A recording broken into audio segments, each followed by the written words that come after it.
once lived a man by the name of Edward Harrison, a man not born into fortune, but one who carved his destiny with his own hands. He began with nothing, no wealth, no influence, no guiding hand, only resolve. Through tireless labor, through long, unforgiving nights, through sacrifice beyond measure, he built an empire, an estate of immense worth. Yet, if one were to ask him what he held most dear, it was not his fortune. It was his children. Dr. Alexander Harrison, Dr. Daniel Harrison, and his beloved daughter, Emily Harrison, two sons of remarkable intellect, and a daughter who remained by his side, devoted, attentive, or so it appeared. Many years prior, before prosperity had taken root, Edward made a most curious decision. He welcomed into his home a boy, an orphan, a child of few words yet keen perception. There was a quiet brilliance about him. Edward raised the boy as his own, provided him with education, with shelter, with a future. That boy would one day be known as Dr. Samuel Reed. Yet, unlike the others, Samuel did not seek riches, nor did he hunger for status. He was guided by principle. And in a household where ambition reigns supreme, such principles seldom endure.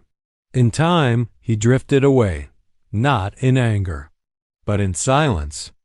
Time, as ever, proved merciless.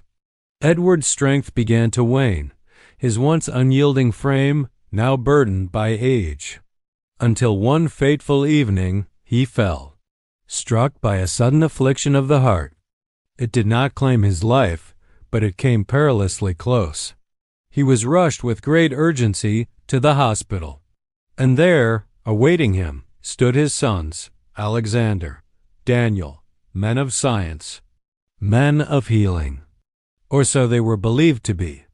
The operating theater was stark, bathed in harsh white light, cold, clinical.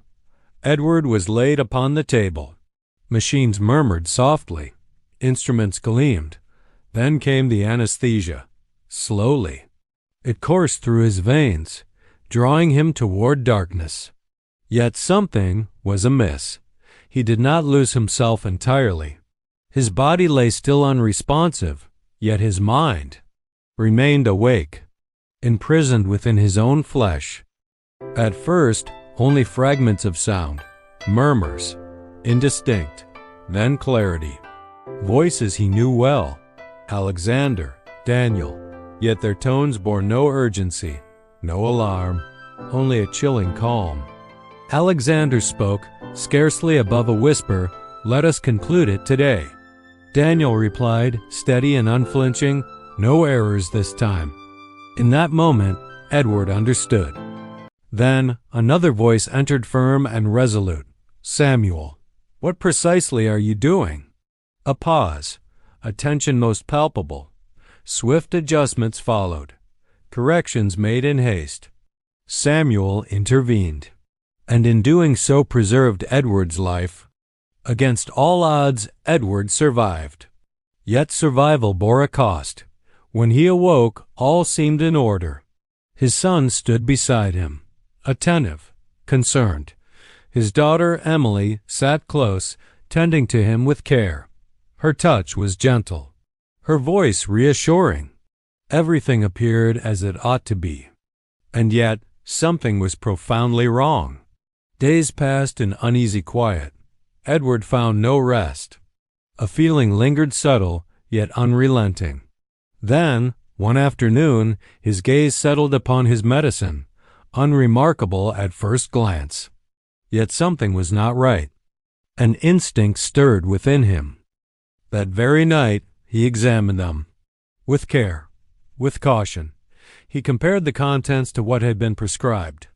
They did not align, not in form, not in substance. His hands trembled.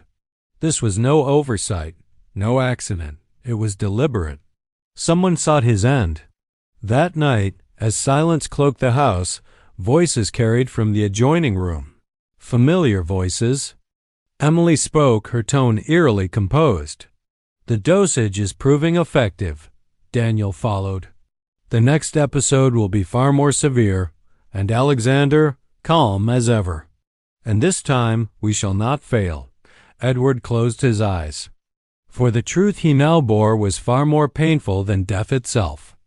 There remained but one man whom Edward could trust, Samuel.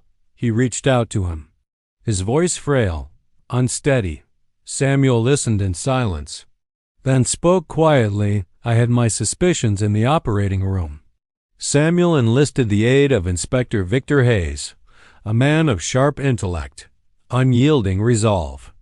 Together, they moved with caution, observing, collecting, waiting, for truth demands patience.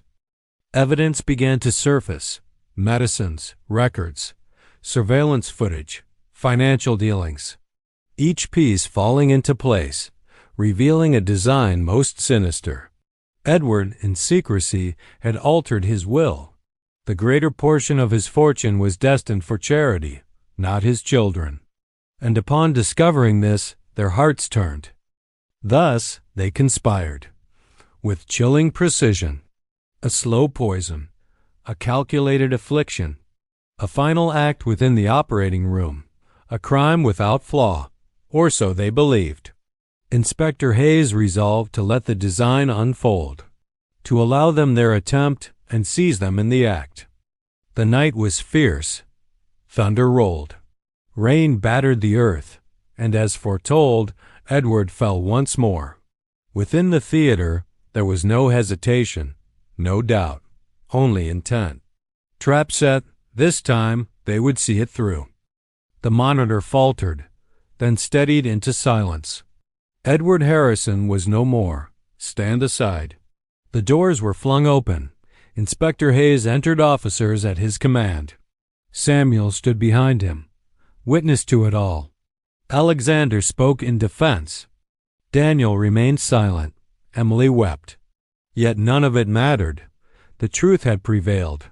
They confessed, not from remorse but from inevitability, greed, fear, a sense of entitlement. They believed the fortune was theirs by right. Beyond the courthouse, Samuel stood alone, holding Edward's likeness. He spoke softly.